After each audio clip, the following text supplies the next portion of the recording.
Viewer discretion is advised. But will be completely ignored. Take my latest run-in with Batsy. It was just last night, as the entire country was tuning into its favorite talk show.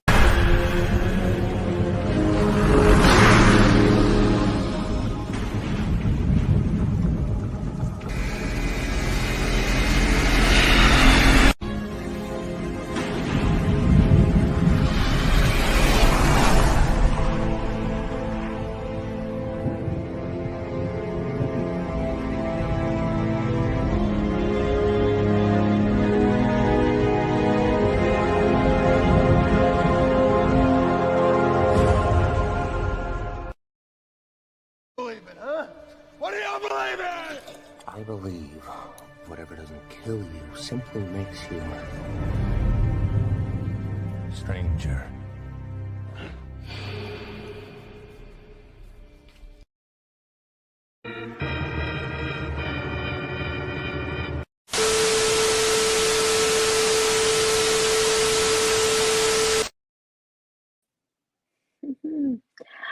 Welcome to the Wrestling Asylum. I'm Harley Quinn, and we are here, and we are ready. Ooh, I smell Batsy lurking around. Oh, I'll let a certain someone take care of him later. So let me introduce you to the warden of the asylum, the one, the only, Joker. And here's the man who puts a smile on your face, whether you want it or not, the Joker!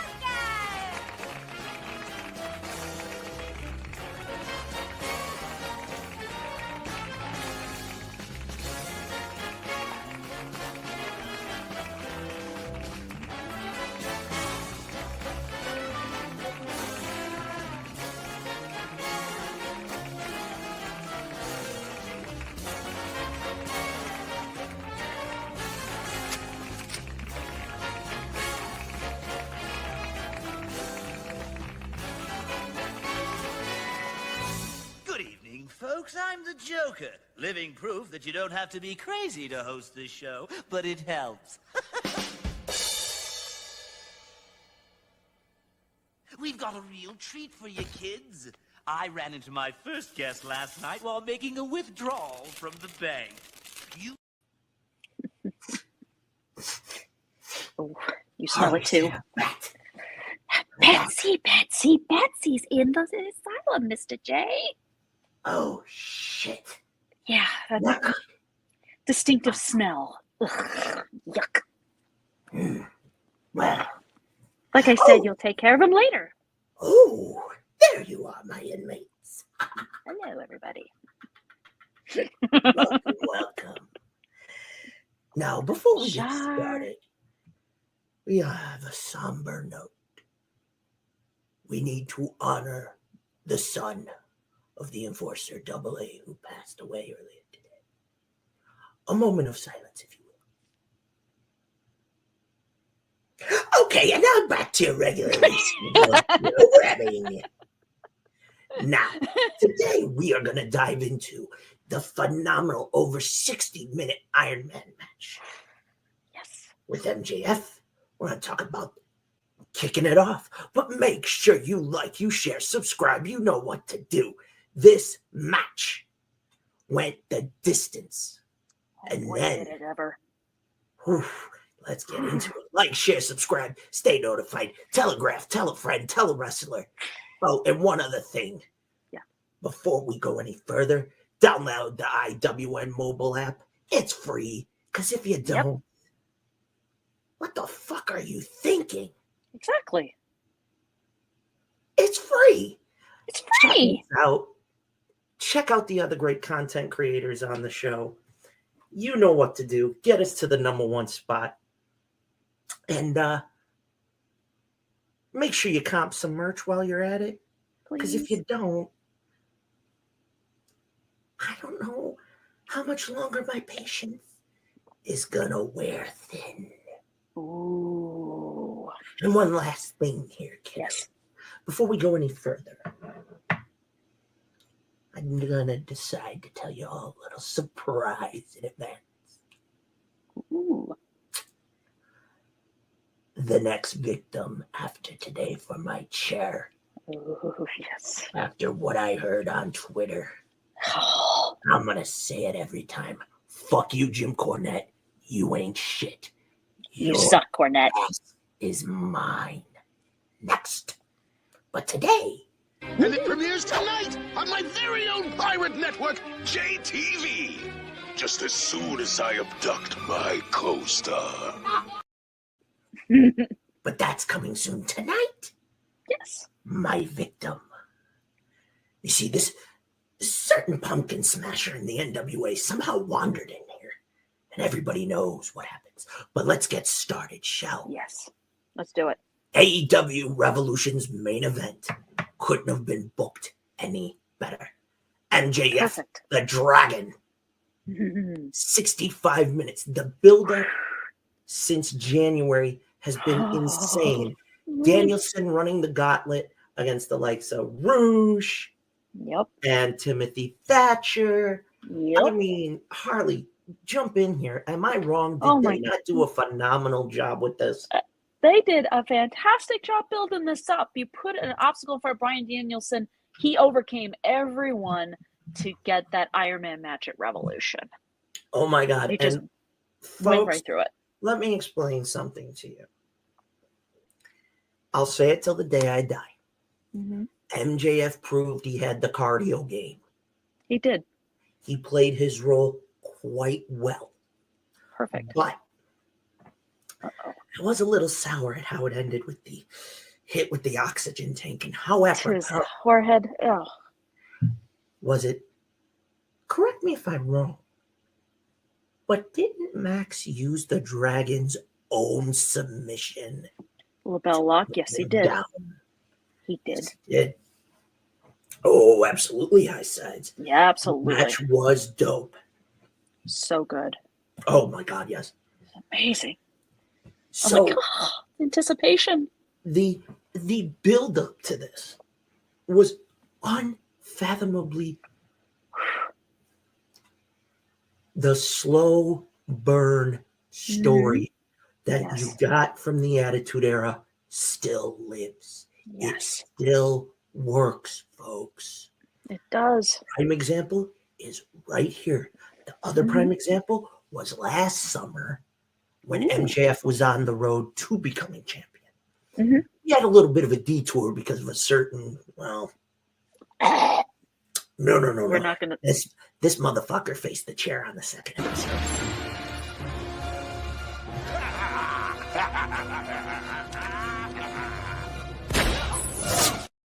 Oh, Two-Face, I love you. Yeah. But I digress. You and that coin? Woo. Let's just put it this way, folks. While we had a divot and a pivot in the story, Max's ascension to being champion came out wonderfully. Perfect.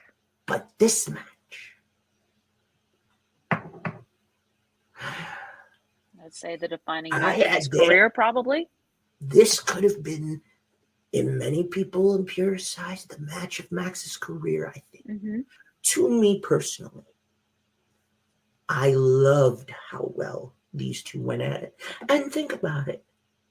Pinfall, DQ go to Bryan.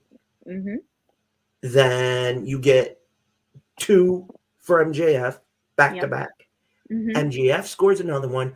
Daniel scores the third one. We go to 60 minutes. When that clock went off and I start hearing Tony Schiavone talking to Tony Khan. Yeah, you knew something was going to go. I went, wait a minute. Something's going to happen. I said, folks, I smell the very same thing like WrestleMania 12 between Brett and Shawn. And when Schiavone went down to talk to the ref and to Justin Roberts and said, this is not ending that way. There is going to be a winner. This goes to sudden death. I went, it ain't going to be no 5-minute limit. This fucker will go as long as it is. Pay-per-view companies aren't going to give a shit. Oh my God. Yes. The entrance. What? They were great. Perfect. I keep saying that word a lot, but it's the first thing I'm thinking of every single time. Well, look at some of the other great entrances that we had. Yeah. Oh, yeah. Folks, they God damn it, I like the way you do business. Look at the other entrances that night. You know what? Good I agree question, with Char. Char. That's a good question. You talked about it earlier on the CNC Connection. If you didn't see it live, go watch the replay. Yeah, anything watch it back. Anything less is too civilized. Exactly. But I think either he's going to go back to Ring of Honor, Kind of have everything come full circle for him. or I think he's going to do the unthinkable. Retire or go to WWE. Oh, fuck. No, he ain't going back to WWE. Sorry. No. No. KB said it on CNC, and I'll say, and I totally concur. The only way Daniel is the day he's inducted. Period. Yeah, that's it. To me personally, in my honest opinion, this was a great story told. Was just the way From it the was told moment- every time. Christy, I'm gonna ask you this first, and then I want the chat to answer. Okay. When you heard the opening bell and they did not touch right out the gate, how, for you, the anticipation, did it almost feel like Grand Slam at the first one at Arthur Ashe 2 years ago, when Brian and Kenny went the distance. It off Yes. 30 minutes and went to 30-minute TV time limit. Yes. I think, to me, this had, and you take the wheel in a moment. Okay. Talk about it. But All right. I want to know, did you get that feel? And with the audience, what were you feeling? And we know there was only 8,000 or 9,000, and everybody's like, guess what, people? They're in Cali. They're having weather issues. Yeah. Shut the fuck up. You try dealing with rain, with snow, and all that other shit going on in California. And Christy, I'm gonna hand it over to you for a minute. Okay. Control. All right. Shush, please. Thank you. Ooh, here we go. Here you go. Thank Center stage, darling. you, Mr. J. Always. Let's see. How did I feel about it? I just felt when they didn't touch, I was like, ooh, this is a really good way to begin this, because that anticipation, it just keeps building and building, and then they start going at each other. Everything about the match from beginning to end, even in sudden death, was like, wow. Unfreaking believable. I mean, it had me on the edge of my seat. And I would have to say it's probably, I would classify it as one of the best Iron Man or Iron Woman matches that I've personally ever seen.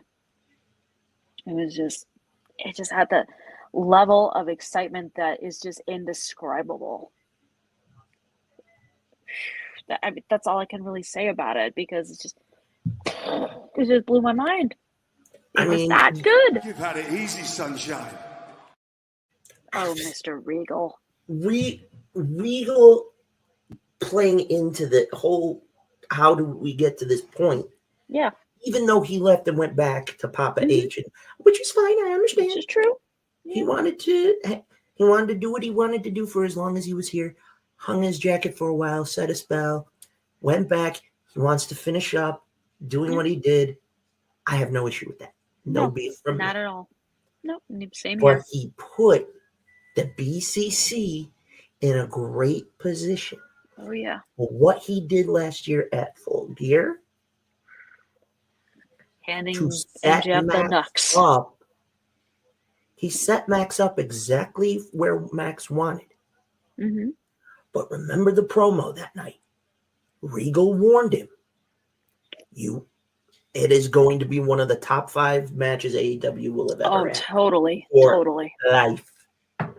Okay? Absolutely. So here's what I'm going to say. Regal made it clear to him, be careful what you wished for, because now you got it. And everybody, I don't think Max was anticipating Danielson so fast. Yeah. I mean, we got Ricky Starks and all that. We did, and that was good. I'm anticipating we're revisiting that down the road. Mm-hmm. Yep, I'm already caught. Oh, yeah. Spoiler alert. Ricky Starks, MJF, part 2. And the revolution is coming televised. soon to you.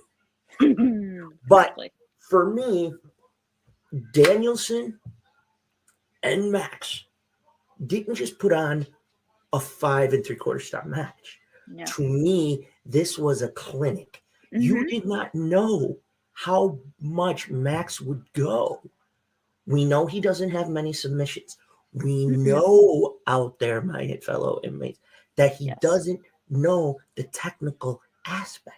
No, I mean, he has that salt of the earth, that Fujiwara armbar, but that's it. That's all he's got. He's got to work on other things to be a better and effective wrestler, but he's doing good as it is. Yes.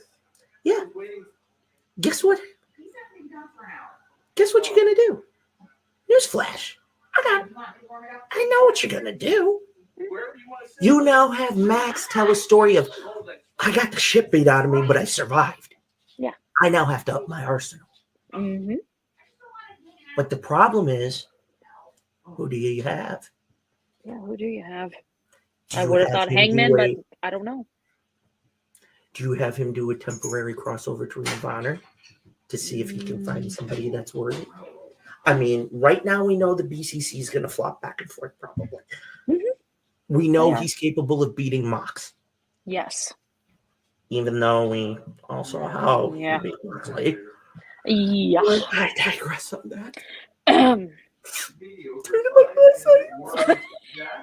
my God.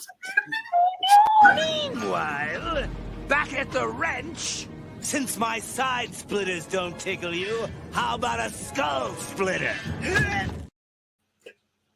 Give you a topic. Duran was neither a Duran or Duran. Discuss. And if you know, you know. Okay, moving forward. I feel better. Moving forward. Okay. Thank God. So, I asked the chat this question. Other than the atypical reviews, was this a match that sold you for the pay-per-view? And if it was, why? But if it wasn't, what match sold you to get the pay-per-view? Because this was Max's first pay-per-view as champion. Yep. So it begs the question, is he truly as good as he's saying he is? I think there's more to him than he lets on. Or is he not? I don't know. I ask you, Christy. I really do.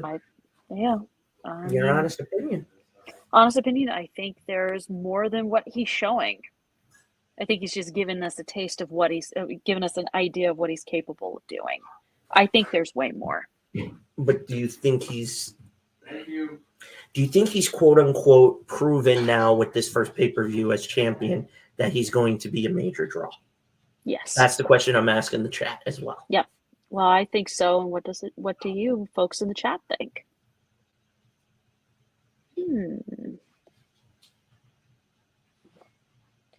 Oh. Well, the Texas Death Match is what sold me on the pay-per-view myself. I wasn't anticipating the Iron Man match being as great as it was. The Iron Man match is what set it off. Yeah. I'm going to tell you now, the Texas Death Match is what sealed it. Exactly. And it was a 5-star Texas Death Match. Oh my God. High side of the ropes. I know you guys are getting ready for your show. Folks, check them out. Y'all already know. They got a great show over there. Love what you guys are doing. Keep it up. And he's saying in the chat, it was a technical masterpiece on the fact that Max had never done a full Iron Man match. It's true. And the way they pulled it off, and you get to the time limit, and then you see the old Gorilla Monsoon comes out and says there's going to be a winner, but it's Tony Schiavone, getting told by TK in the back. Yep. That added even another layer because listen to the fucking reaction. It was loud. I mean, I almost thought the roof on that building was going to go boom. I sat there. Max played it High Side says it. Max played it well with the water bottle, but you know what? Taz also, and some of the wrestlers that I know from the independent promotion here, well, one of them anyway, we've talked about this in the last few days over Max's match. They loved it, but they did admit if he would have gone a little too much with the water stick, it would have backfired. He'd have puked. Exactly. Because while he was staying hydrated under the lights, it eventually, the fact that at some point. Now, when they administered him oxygen at the end before they went to sudden death, I went, is this part shtick or is this a shoe? I want to know what everybody thinks. I'm going to start with you, because Kirsty, because the truth is, oh, absolutely. Oh, God, 5-star death match. This pay-per-view had something different every match. And here's the rub. I'll say it till I'm done. I said it last week. WrestleMania back to one night. We had that talk. You want to know how it works? You just saw the fucking blueprint over a week ago. Yes. It's right there in black and white. Max played this very well. But again, I'll say it. I also think if he would have gone too far with the water bottle stick, it would have backfired. Whoa. It might have backfired on him. I really might have. I'm glad it didn't. But there's always that catch-22 of, do I overplay it? And it. Yeah. I've seen it happen. You don't want to overplay it too much. Exactly, and I've seen it happen a lot.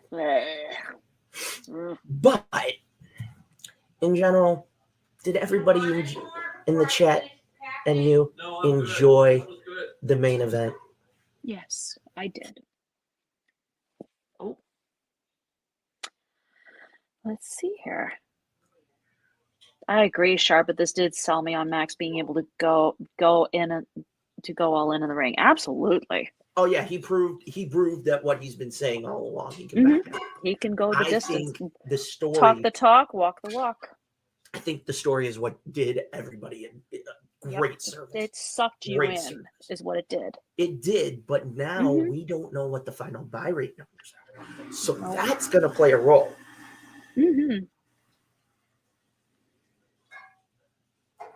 Hey, high side, definitely, man. Thank you for coming in and bye, bro. We'll see you soon. And hey, who knows? Maybe we get. You never know. Ooh.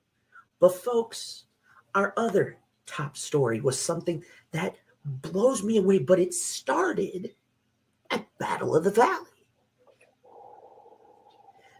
The shocking conclusion was when Eddie Kingston defeated the Switchblade with the added stipulation that should either of them lose, the other could not come back to Japan. And Jay White lost. David Finlay attacked Switchblade, and now, with the blessing of Gato, has entered the Bullet Club. We know the history of this iconic faction. Yes. For 10 years, folks. Too sweet. This year marks the 10-year anniversary of the birth of the Bullet Club. Bad Luck Fale, Tamatonga, Machine Gun Anderson. Yes. Wait a minute, wait. There's this fourth guy. Give me a sec. Oh, wait. Prince Devitt. You know him as Finn Balor. That's right. Exactly. That was the last and guess name that came to mind. Every leader, whether they left another promotion or something, they always got jumped on the way out. Exactly.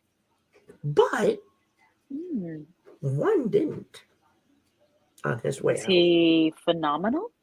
Nope, he got jumped. Oh, never mind. Damn it. This one lost to Hiroshi Tanahashi at Wrestle Kingdom in 2019. He is the only member of the Bullet Club to have never formally been beat down to be kicked out. Kenny Omega? Yep. Yes. Styles got beat down. Balor got beat down. Oh boy. And Switchblade got beat down. Yeah, he did. They all did. Now, with David Finlay joining the Bullet Club and the blessing with Gato, I gotta pop this question for everybody. Is he going to become the new leader? Ooh, we know everybody's hoping for Chris Bay. He's proudly said, fuck no. In his own way. Heck of a responsibility being the leader of the Bullet Club. No. He's like, no. I love y'all, but not happening. No. I mean, you still have the thing with Tama Tonga and that whole split. We're at a point now where this could be the very first time Bullet Club might not have a leader. Ooh. But could David Finlay fill that? I don't know. I'm going to ask the chat, but before I do, Christy, I'm going to let you take this center stage again, darling. First, your ideas and thoughts, because the truth be told, Mr. J wants to hear that, because he's going to wait a little bit. Yeah. Because he's also going to propose it to the chat, so you got the center stage on. Okay. With David Finlay, leader of the Bullet Club, it could happen. It's possible. Do they want him to be the leader? Maybe.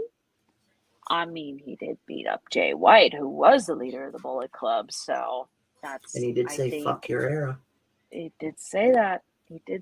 So I'm thinking he is stepping in, and he's going to be the leader of the Bullet Club, and this could be one hell of a wild ride, that's for sure. It's been 10 years. It's been 10 years. Only getting started. Yeah. But, you've had... Let it all begin. You've had 4 leaders so far. But I don't know if David Finlay is the guy that steps into it, because you're going to need that heel that's going to go toe-to-toe with Tanahashi. Exactly. And go against Okada. And a lot of familiar members of Chaos. And everything that they've told, you're now in a position.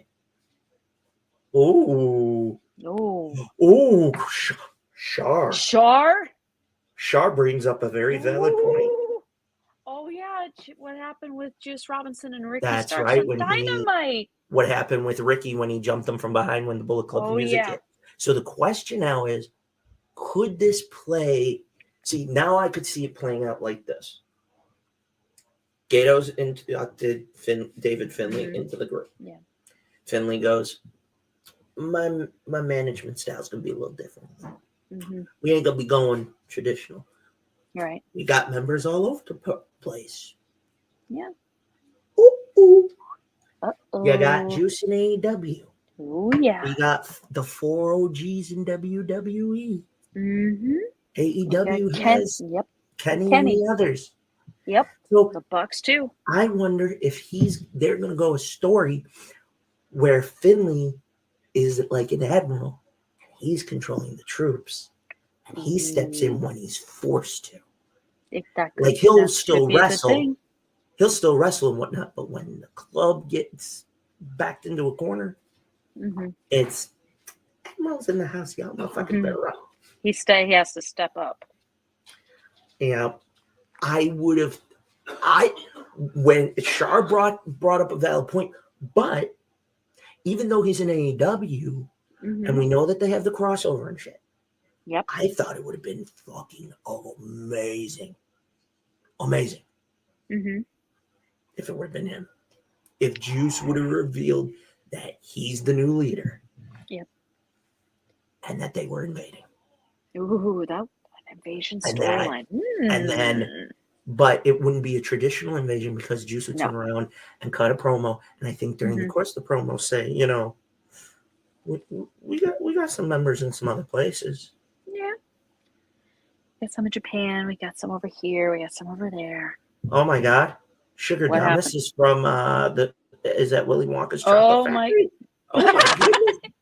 Brother, you better bring me 2 Wonka bars and a gobstopper. That's all I'm saying.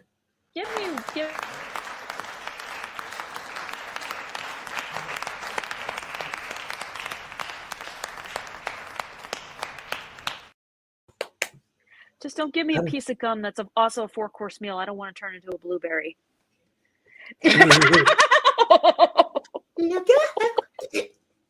don't want to look like Violet Even Mr. J Beauregard. doesn't like the sound of that. No.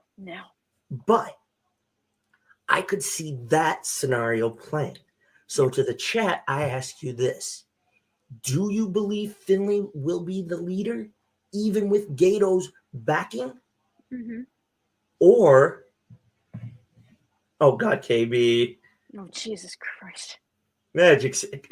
You hung up on Magic City right now, dude. We can't talk about that. ATL. We might get kicked off for this. Oh, God. That'll be another. Hey, KB. That's a conversation. We'll for do another that day. another day. We might have to. I got a couple ideas now. I'm getting some. But to me, personally, and I asked the chat this as well, I think that Finlay could be the leader, but even with Gato's blessing, there's still part of me that's like, you're really going to have to convince me on this. Mm-hmm. There's, you know how some talent folks just have that, Mm-hmm. you know what I'm talking about? A special something. Yeah. Yeah. Yes, Finlay's over with the crowd.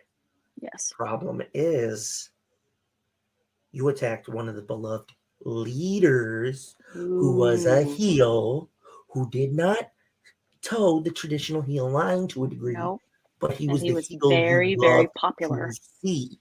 Yes. Now we have another unique scenario to this.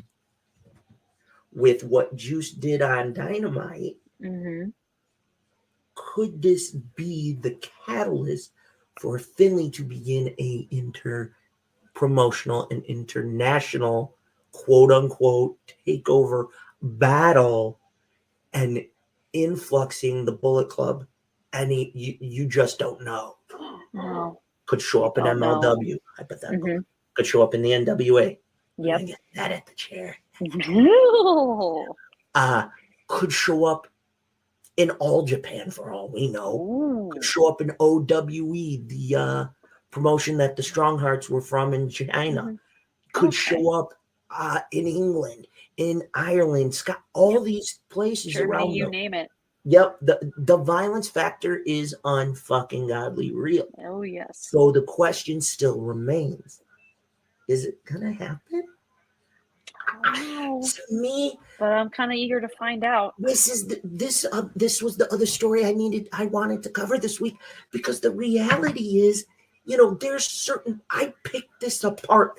I thought Finlay jumping Jay during the promo post, him losing to Eddie, was fine. I had no beef with it. I thought it was great. I do have a problem. Uh-oh. How do you make him believable enough That's a good to be question. the leader?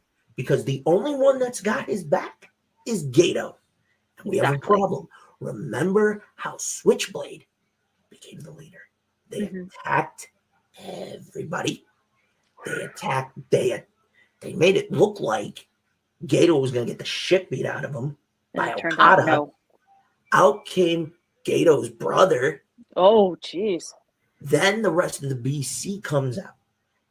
They want to. You were made to think they were They wanted to bring in Okada, and it would have been a great swerve for everybody. Nobody would have fucking thought the leader of chaos. After all these years, just went, fuck it. If I can't beat him, I'm joining them. Deuces. There you go. Nope. Yeah. Tamatonga with the cutter. Mm-hmm. Switchblade hit the Blade Runner. Mm-hmm. And there you go. There it went. Yep. That is how KB. I don't know. I don't see that being. No, I don't. No. Swerve, Swerve I doubt it. I love Swerve Strickland. Don't get it twisted, but I don't see him as part of the Bullet Club. He has I don't something even think he's Bullet else, Club material and either. he doesn't need it. He doesn't need the Bullet that's Club. true. He's good solo if he wants. Mm-hmm. I foresee Swerve at some point within the year or less. If they can fix the shit with Keith Lee too, we're going to talk about that coming up real soon. Yep. I'm anticipating both of them being world and TNT champion or international champion, whichever of the three. But I'll tell you this, Swerve, to me, if he were to become a member of the club, there better be a damn good fucking reason behind it, because if he were in Japan, and the story for Swerve played the way it's always played for the outsiders from other countries in Japan. That's why the Bullet Club was born. That's logical. Yeah. Always been. It's all about up here. It's the logic to it. So to me personally, I wouldn't mind it. But I still need that one thing that's going to have me believe David Finlay's the leader of the Bullet Club. Yeah. I'm impressed that they had him in. They put him in. Yeah. I didn't think they would, given all the hell he went through. Yeah. But I think he's still got beef with Juice Robinson right now at the moment. At least that's what I heard, but I don't know. Friction among the Bullet Club leaders of the members of the club not liking Finlay as leader. ELP says he doesn't like it. Wonder if some of the members leave the group if he does. Ooh, that's a good one. I don't know. That could play uniquely well with the story, but the boss what just now the boss just genius, the good one. There you go. Give him there that. You go. Chris Bay, Swerve Strickland as tag team champions, IWGP, let alone AEW. Or say fuck it and just take Ring of Honor while we're at it. Yeah, there you go. Oh shit, son. Oh wait. That would. Oh, JB. Oh no.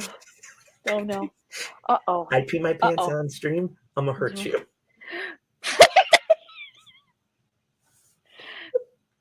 Meow. Wait. Some ladies will know this, and if they do, they do. Yeah, they do. Sure. The guys in the group know where I went with that. Yes, don't worry about they it. did. Do not blush again, wow. Sharp. I love you guys. Damn. But before we go to break, I want to propose one final question. The boss said it best. Even if you did it right and put Strickland in, if you don't make Finlay the leader, who fits currently in the Bullet Club as we speak? The remaining members, some of them OGs. Which one becomes the leader? Who? I can't think of anybody. I'm gonna ask the chat. Who do you see? If it's not David Finlay, let us know. Who's it gonna be? Chris Bay, you've already heard me say it earlier, does not want this. Nope, he doesn't. So who do you choose at this point? No idea. Yeah, KB is a mess. Yes, he's a mess. Yes, he is, Blackheart. But at this point, folks, I think the sky now elevates more for Finlay. He's going to get a lot more in the ring, and he's about to get phenomenally some great in-ring one-on-one. Exactly. We know he'll face Tanahashi. He's going to face Okada. There's no question about it. The thing is, we're now for the very first time, and this is the 10-year birthday for the BC. We never thought this could happen. The Bullet Club without a leader? It's weird.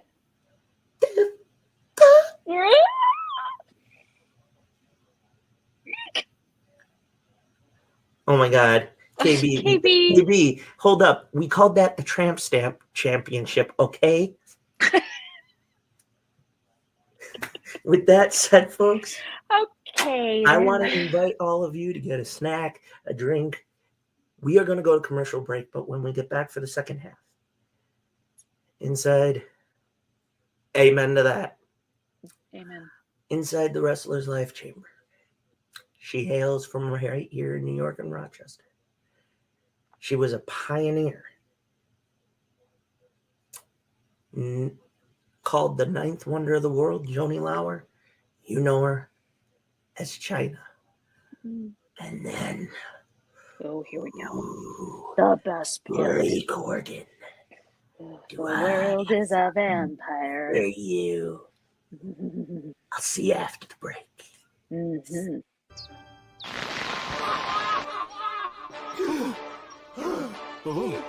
Tonight on The Joker, Will Batman defeat our charismatic star in time to save the hostages?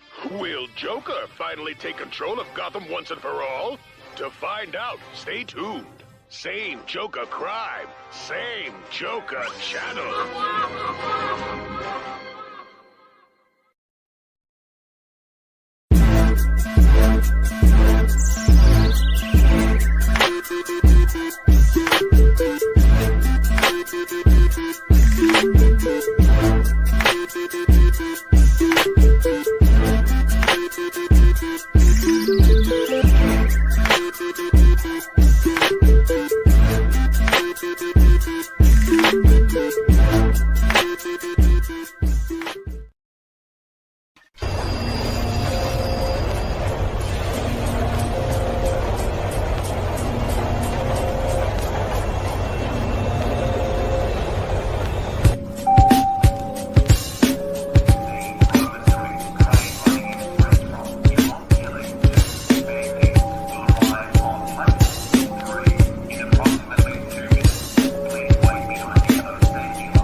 aka Farouk, and you're listening to Off the Top Rope Podcast. And if you're not, damn. Hey, what's up, guys? This is Miss Layla Gray, and you are listening to Off the Top Rope Podcast. Y'all need to check out this interview. Check out my man, because he knows how to do his damn job. So, check it out. Stay tuned.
Take my latest run-in with Batsy. It was just last night, as the entire country was tuning into its favorite talk show.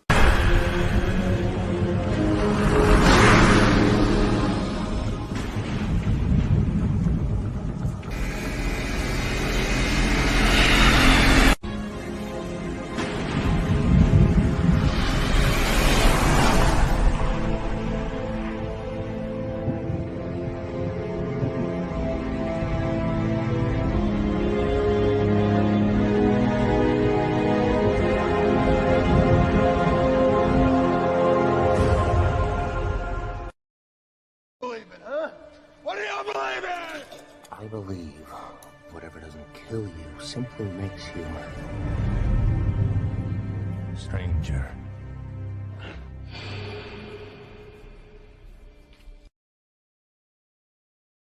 If so, to the crib, bring the freak to the sheets. Can't be hurt when I say you gotta leave. Told you on the other joint, I ain't no regular Pete. Blue, get 'em and flip 'em like stacking chips. And all the real ones come back with a coin to flip. And ain't no stepping out of line, cause I don't take lip. Show you how a captain get when she run her shit. When you sweet, I'll be sweeter. You don't need her, just delete her. But since you still here, might as well come complete her.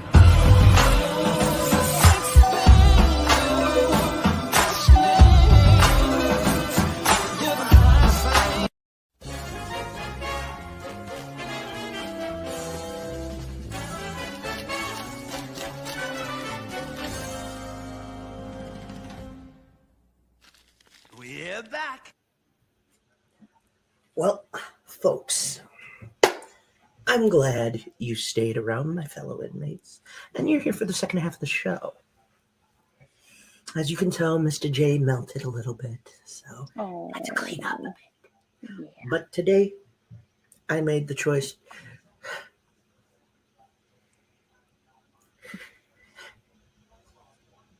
Near and dear to my heart is a woman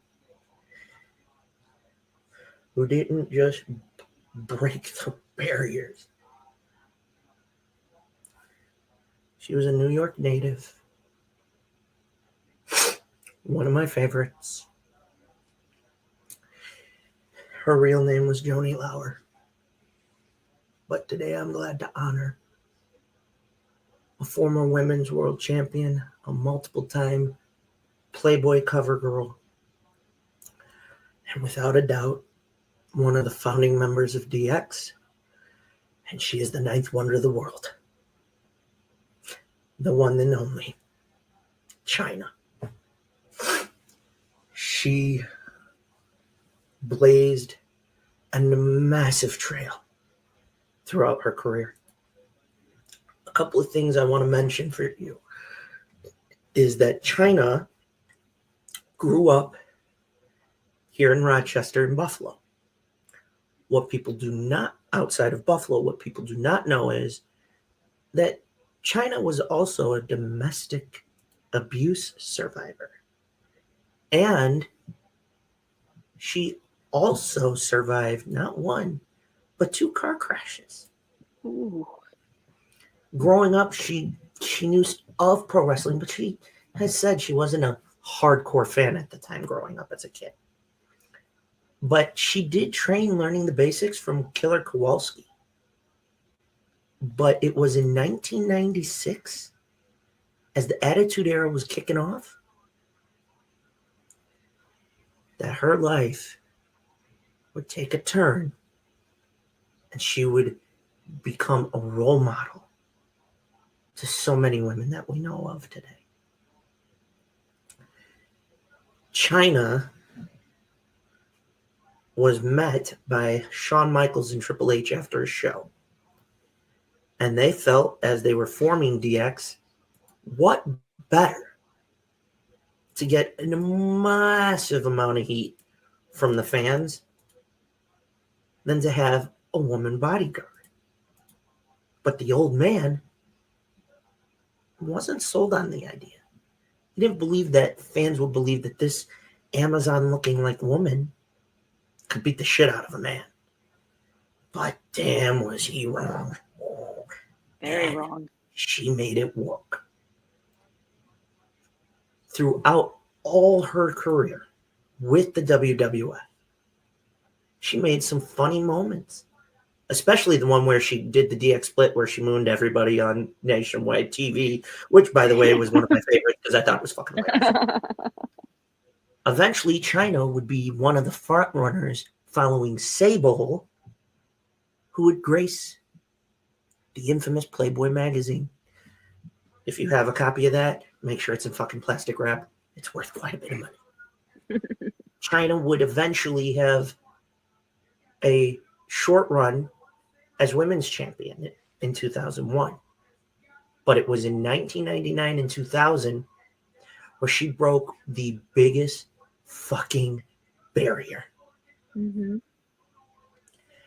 In a housekeeping match, she beat Jeff Jarrett and was the very first woman to ever hold a men's division championship belt.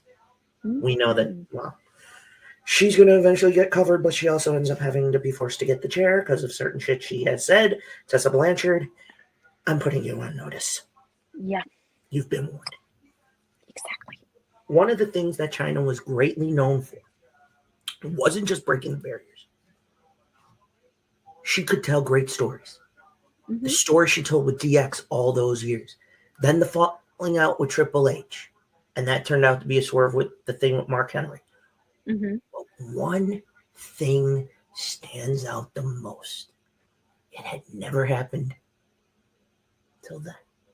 And I'm going to tell you like this. It shocked the fucking people. Okay. Here we go. It was at the 99 Royal Rumble. Leaning up, Chyna, KB is right on the money. Exactly. KB hit it. Yep. Please. That's because. I don't get why. Hang on. You want to know why Sable was getting paid more, boss? What? Yeah. Exactly. Okay. Oh boy. Let me say this about Chyna. Chyna being the girlfriend to Triple H at the time developed a massive fucking love, and she perfected her craft. Sable just went out there and showed her tits, and that was it. Chyna actually put in the work. Here's the moment that I want to talk about. Leading up to the 99 Royal Rumble, as we know, we had the Attitude Era and the McMahon-Austin feud in full effect. The corporation at the time held a battle royal to determine who was going to be number 30. Everybody tried to stop Chyna. And failed. Miserably. Chyna broke the ultimate history barrier. Chyna became the first woman in professional wrestling to ever be in the Royal Rumble. And guess what? She got in dead last. Yeah. Imagine if she would have won and they didn't go the route where they had the old fuck one. Then he'd give it up on Raw, only for Shawn Michaels to go, I'm still the commish, bitch. You forfeited your shot. The runner-up gets it. And that's how we got Austin Rock at Mania 15. Yeah. I remember. She was dead silent for the longest time. From majority of 97 going into 98, she never talked. The Blackheart's right. The very first time she got on the mic, it's the same. You want to know who else did that very same thing? It was actually during the pandemic for the NWA. I'm going to give them credit for this. The Brickhouse and reigning NWA Women's World Champion, Camille, said nothing when she debuted going into the whole thing with Cody for All In and after. She was dead silent. If you follow Camille on Instagram, I know. I remember. Boss, I remember. Here's what people don't know about Joni. She knew multiple foreign languages. Yeah, I heard about that. She ended up after leaving WWE and then some right with X-Pac surface. She ended up doing a few things in New Japan, including refereeing and doing a few matches with the ladies. And then guess what? She went back and forth to Japan to be a teacher and taught English. I think she ended up moving there permanently at some point. On and off. Yeah, I blame Vince and Stephanie for that. Same. Okay. So here's what happens, folks. Chyna broke so many barriers, and she deserved being paid, if not more than Sable. Bar none. But we all know Daddy's little princess and Daddy's affiliation for... Yeah. And Daddy's little girl said, can I have Chyna's boyfriend? Actually, truth be told, Hunter kind of admitted he kind of fucked that up a little bit more. Oh, God. The reason being is that whole storyline between Stephanie and Hunter Hunter with DX and Hunter marrying Stephanie to get power from Vince. That's kind of where it began. That whole story is what kicked off the chain reaction that they ended up falling. Yeah. Yeah. No, I don't think so either. I'm with the boss on this. Triple H was the slime. The only reason I say Stephanie is because she didn't tell Triple H, you're still with somebody. Yeah. I'm talking about her being slime from a morale standpoint. Yeah.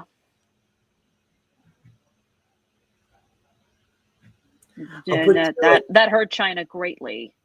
It broke her heart. Even Jim Ross She was deeply in love with Triple H.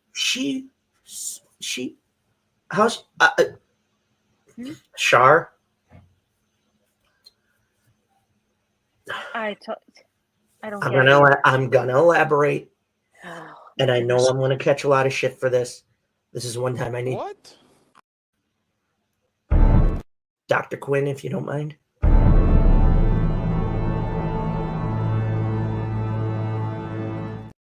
It's all yours, Mr. J. Go for it. All right. Boss, I'm going to need Solo for this. This part's going to be important.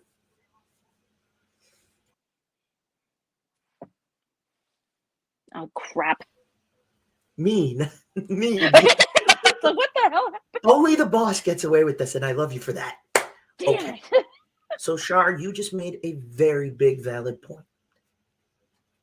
Now I'm going to hit everybody with something that you're not going to like. After the 2 porn tapes with X-Pac, Chyna developed a severe drug and alcohol addiction, and I mean worse than you could know. She did celebrity shows about it. She ended up getting into porn. The reason she got out of it, and some of you don't even realize it, the last time you saw her wrestle, 2011, the storyline in TNA with Jeff, Karen, Kurt. It was the very last time she wrestled and was at No Sacrifice. After all that and all the shit she had to go through, her good friendship with Mick Foley, he was petitioning up Vince's taint for her to be a solo inductee and to be given a second chance to come back and rewrite the final chapter her way.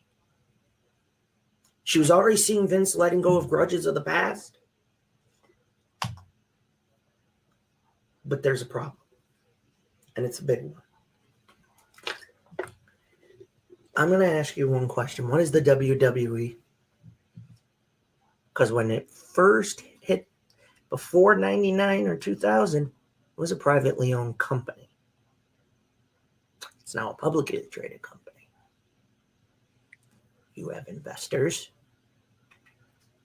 and all that bullshit. So guess what? I think that played a role in it too. And it's not right. To me personally, Chyna was one of my all-time favorites. I remember when I got the news. Because there was a breaking story 2 months prior that Mick Foley had on the precipice of pulling off what Chyna thought couldn't happen. I forget who broke it, but it said that Foley visited Vince again and let Hunter know, you fucking owe her. And you goddamn know it. For what you did, you fucking owe her one. Even if it's as part of DX. You fucking owe her. And you goddamn know it, you bastard. Let him have it. There's mutual respect. Don't get it twisted, folks. But Mick Foley was beloved by everybody. And even in his books, he talked about a platonic relationship. If you get that joke, feel free to tweet me. If you know, you know. And if you don't, Google it, kids, you'll laugh your ass off. But the fact of the matter is this. All right. And this gets to me because Chyna was one of my all-time favorites. And I had a big crush on her, so sorry. Chyna, if you were still alive, MILF. Oh my God. I digress, folks. Mm. This is the Joker for you. But to me, okay, what Chyna left broke down so many barriers. Look at what we have in the stars of today. We've had women compete in men's Royal Rumbles. Nia Jax, Natty. Gee, there was this third woman. She's got a rated R husband. Do you know who that is? Beth Phoenix. Yes. Beth Phoenix, the Glamazon. Chyna set the table. And right now, you have the likes of Camille and Jade. Yep. And fuck it, I'll say it. Rhea Ripley. Exactly. I'm not making them compared to Chyna specifically. I'm going to compare them to Chyna on key things they have done. Go back and look at the three women's names I just mentioned. There are snippets of things Chyna broke the wall on. Yes. Dare you to try and prove me wrong, because I will take you on all day.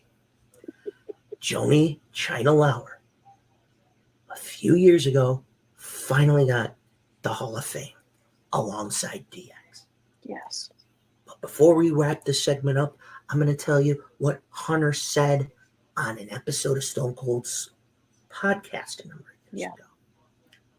It is the one he finally realized he fucked up. And it was after Joni died. He admitted it hit him hard. He said the way it happened, he and her, it hit him hard. He goes, it hit X-Pac worse. Sean Waltman, side note, Waltman has openly admitted this. I fucked up. That's what a true man admits to when he screws the coach. To me, Hunter said, it's not that I don't want her to go. She's done it. She deserves it. Legend. But we're a publicly traded company. Yeah. And my girls asked me who Chyna was. They Googled her. Wrestling came up. But then so did the adult film entertainment industry. And a lot of the board members were like, if this was any other time period, you watching know where I'm going to go with this. It would have been like, fuck it, let's just do it and we'll eat this shit later. But we are in the day of cancel culture. Unfortunately, and it's getting dangerous, so fuck cancel culture. Okay? Oh, yeah. And guess what? That is why she didn't go in solo. But she damn fucking deserved it. She put in work. And for a woman that went from being an unknown young woman to being a bodybuilder, to being scouted. And here's another key fact that people don't know. Chyna almost didn't make it to the WWF. As DX was becoming into fruition, and Chyna was waiting on Vince's call, Eric Bischoff made a phone call. WCW. As her being the only woman to fucking sweet. She would have been the only NWO women's member. But when Vince made the call with his offer, off to the races she went. There you go. And I will say this, Joni Lauer Chyna is one of the greatest women professional wrestlers you have ever known. Oh, broadcast from Australia. How are you, good sir? Welcome. Hello. But my point is this. At this point, yes, Chyna fell from grace. to the heartbreak. And the worst part of it is when she left and they vacated the women's championship after Judgment Day 2001 when she retained against Lita because Lita had a dream match. And it was just out of respect. She wanted the match with Chyna out of a dream match respect. Chyna was still on fucking fire. And you mean to tell me, JR, I love you. But unfortunately for this, somewhere down the road, I'm sorry. You get the chair. I'm sorry. I love you, JR. I never thought I'd put you in it. No. But for this fuck up, I might do a 2-for-1 special and put Papa H with your ass. Oh, boy. I'll have to think about that. Get back. Yeah, good idea. Haven't decided. But now, to close this chamber for the week, Joni Lauer is one of your biggest fans. Thank you for the memories. I wish you were still here because I know you'd have been proud. And I guarantee Tony Khan would have tapped into your knowledge for some of the young women. And I guarantee it would have kicked Hunter in the balls and been hey, Vince. Competition with I'm great. It would have been, hey, Vince, I'm doing what you won't because you want to be a grudging piece of shit. I'm healing the wrestling community, motherfucker. I did it with the Owen Hart tournament. Guess what? I just brought back Chyna. Fuck you.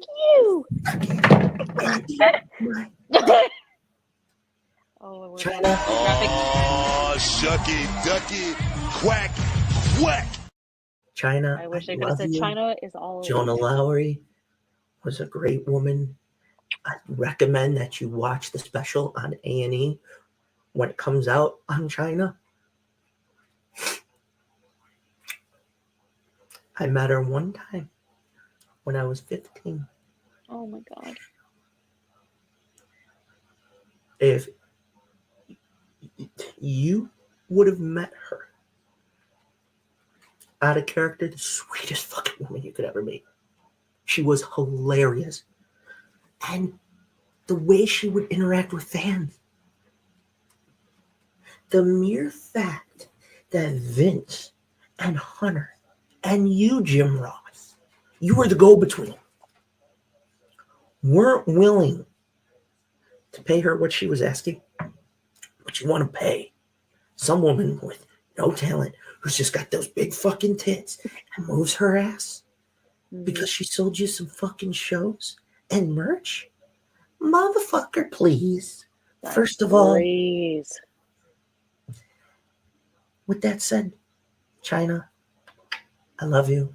I miss you. So for this week, rest in peace, Joni Lauer. The ninth wonder of the world might be gone. But one thing is for sure. She's truly immortal. In our memory. And always on the network. I'm going to call it the network. Fuck that multicolored bird. Welcome. But now, one moment. Because I got something for the chair. I have to go get my victim. Oh, Mr. Corgan, you wandered into my asylum this week.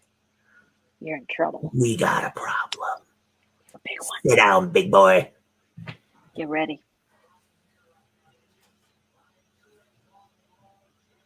Oh, KB, absolutely. Billy. Mr. Lee.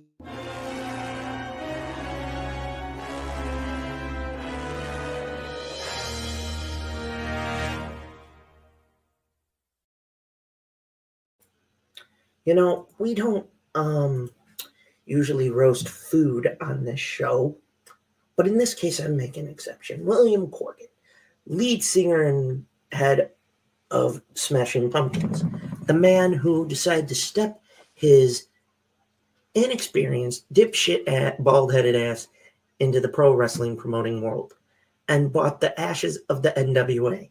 And for a short period of time, you did fucking great. But guess what, motherfucker? You have shit the bed. I mean, come on. You lost Nick Aldis because of how you treated Mickie James, his wife? You bald-headed, uncircumcised, dick-looking old fuck. Are you shitting me? You tried your best to play the game in TNA. They fucked you on your money. I ain't mad at you for that. Now, I want to say this. As it concerns some of the early days of the NWA, you did fine because you had the right people. You're becoming the mini version of the WWE. You're shitting your pants. You're like a 3-year-old child who's gone duty but doesn't want to tell mommy because he's too chicken shit to admit it. I mean, fuck. You brought us NWA USA on YouTube. Great. You brought us multiple new belts. You brought us now see this picture right here with you and Dixie Carter?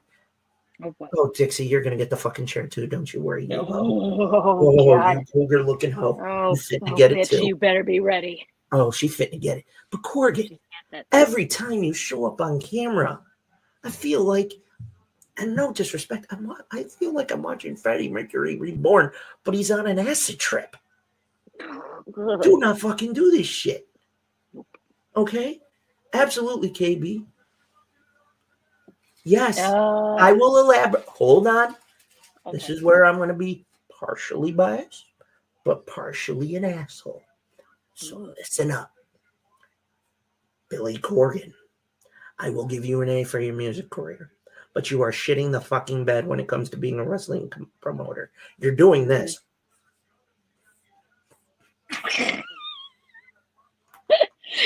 Oh, God.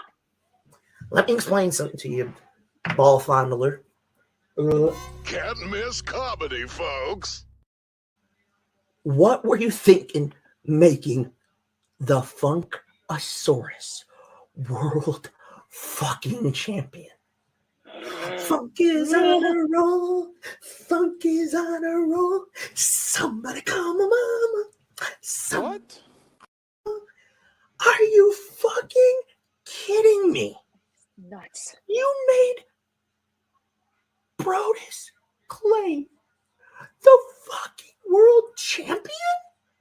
If Harley Race was alive, would have walked up, slapped you in the dick, then whooped your ass, and played jump rope with your intestines, cut your testicles, gave them a nice small squeeze, shoved them up your ass, and went, this motherfucker?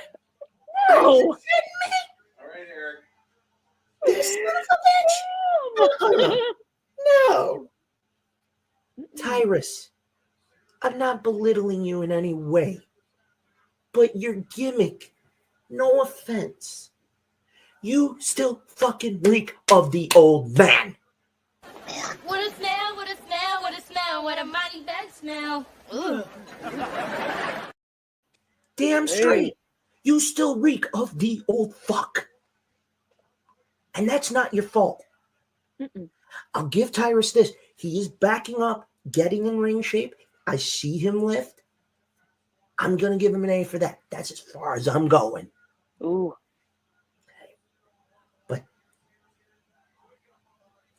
oh my God, KB just took the words out of my mouth. Damn it, KB. You took the words right out of my mouth. Fucking hell.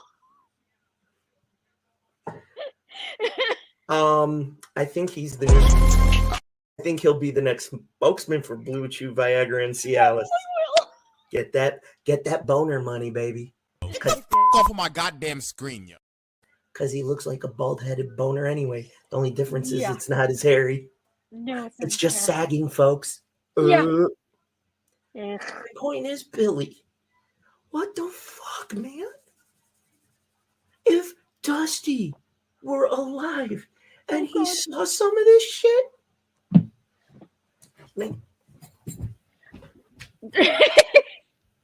okay. He'd want to do it because you're tainting what they built. Exactly. You fucking idiot. I'll give you this. When you crowned Trevor Murdoch world champion, I had that. So, Billy, you better get your head out of your fucking ass and stop thinking that this is the music business. It's not. You're in pro wrestling. Your short time before the pandemic, you did fine. But then you had the guy who I'm going to continue to say, fuck you, bitch, you ain't shit. Jim Cornette ran his mouth. And I'm going to talk about that bastard in a moment. Yeah. So, Billy Corgan.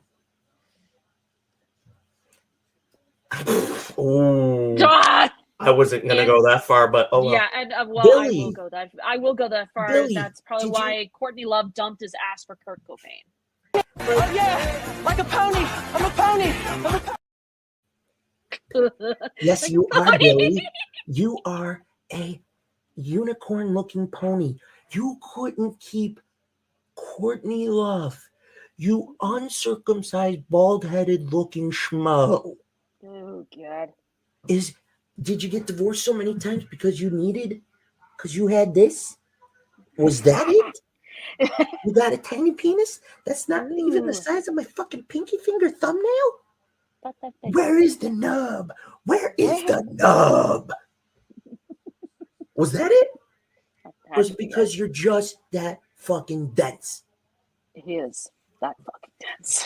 Billy Corgan, you leave me no choice. All right. Doctor.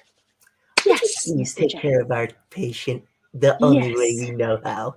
Oh, yeah, absolutely. Pushing the But button make sure it's right quick. now.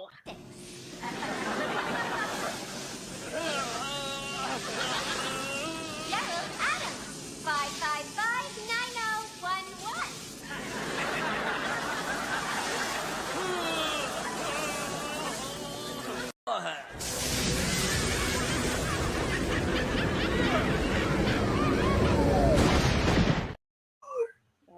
there you go. Ooh, crispy. Check this out. I got to pick my girl up at 12. So if you really don't mind, why don't we just go ahead and do this, all right?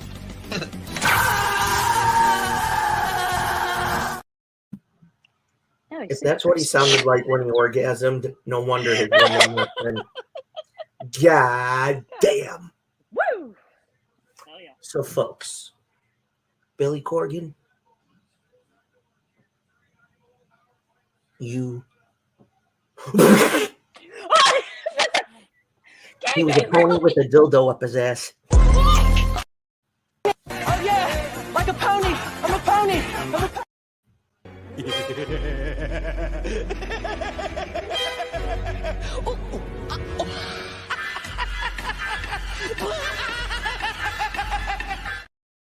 Billy Corgan was like what Jay Norris was saying in the Grand Theft Auto 5 video game about the future. The future. You should know this hand gesture. What? Fucking no. Go back and play the game. When the scene where they're gonna blow up Jay Norris and he's talking about the new phone, and he goes, I introduce the future. In other words, anal. No. No. She wasn't ready.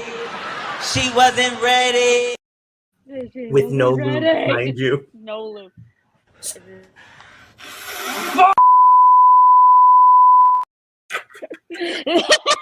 Billy Corgan, I smell your burning flesh. I'm sorry. Nice. I do love your music, but when it comes to pro wrestling, we declare your ass a level 5 biohazard. Exactly. Gross. You stop. With that being said, folks, it's time to go home.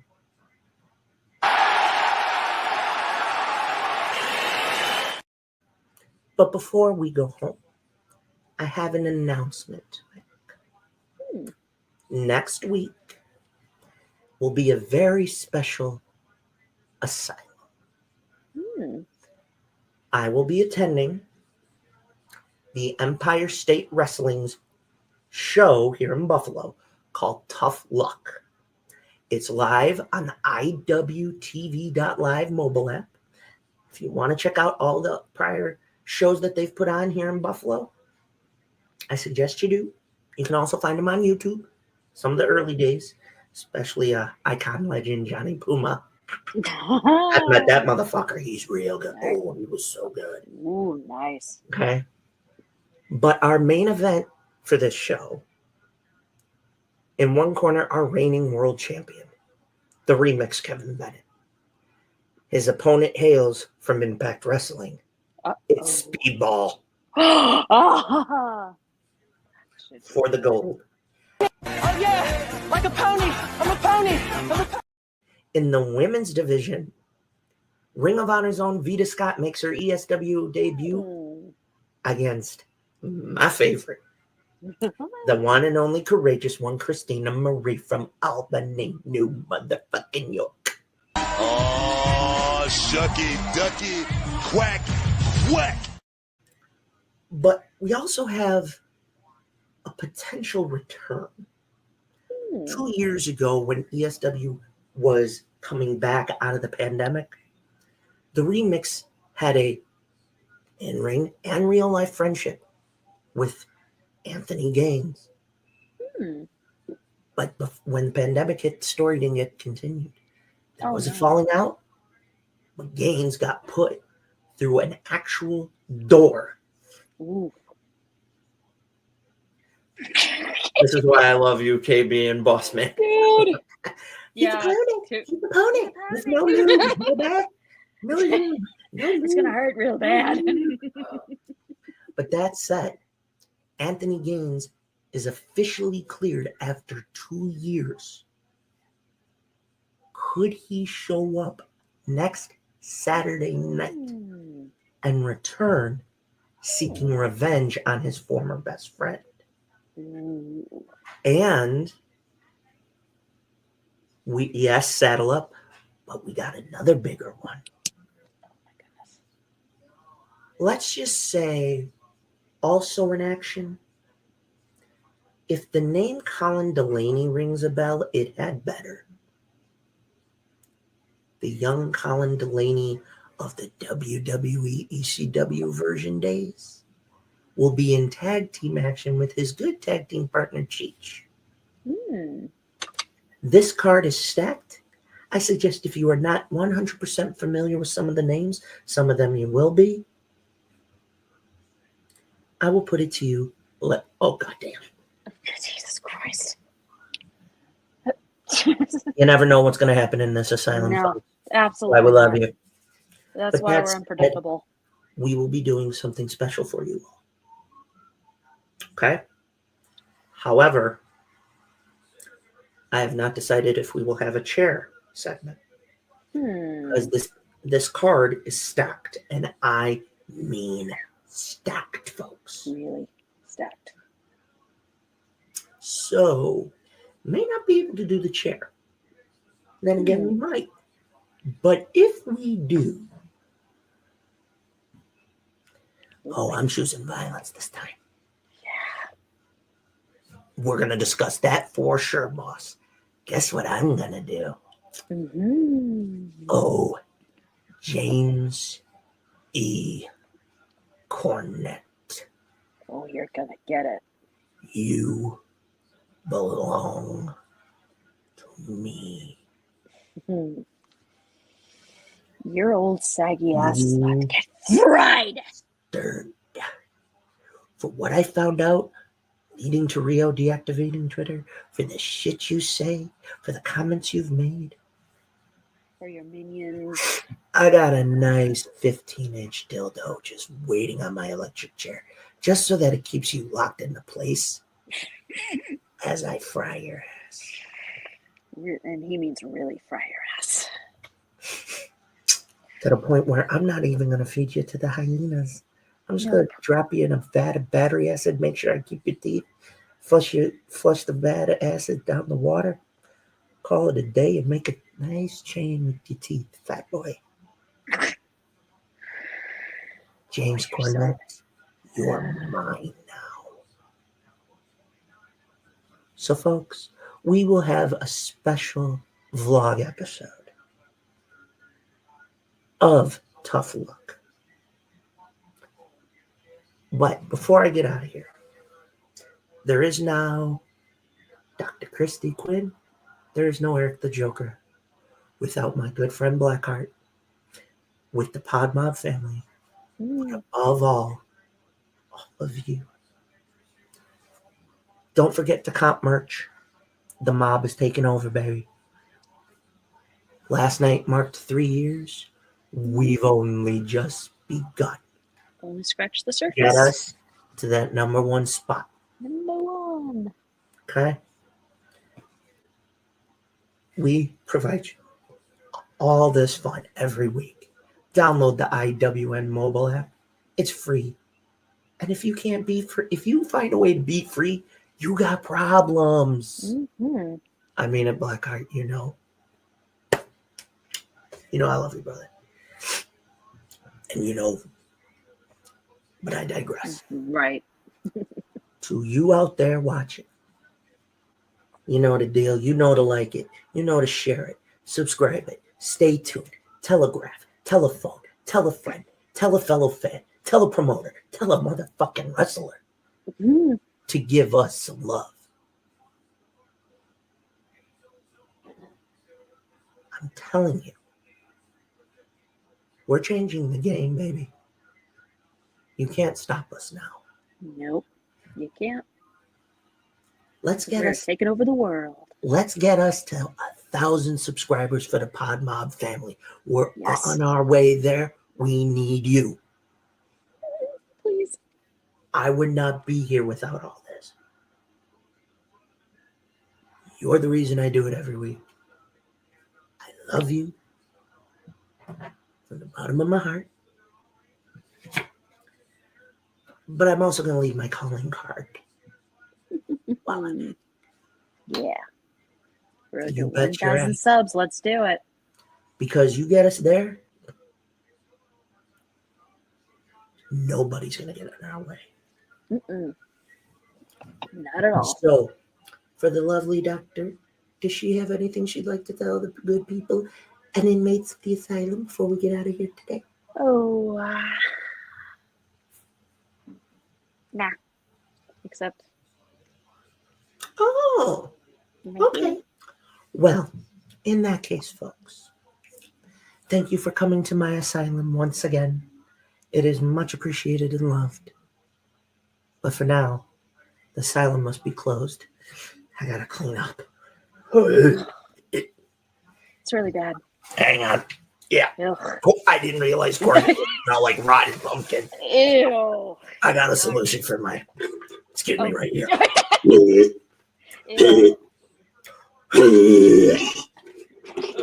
Corgan's the one time he smells like rotted flesh. I don't even want Chinese now. Damn.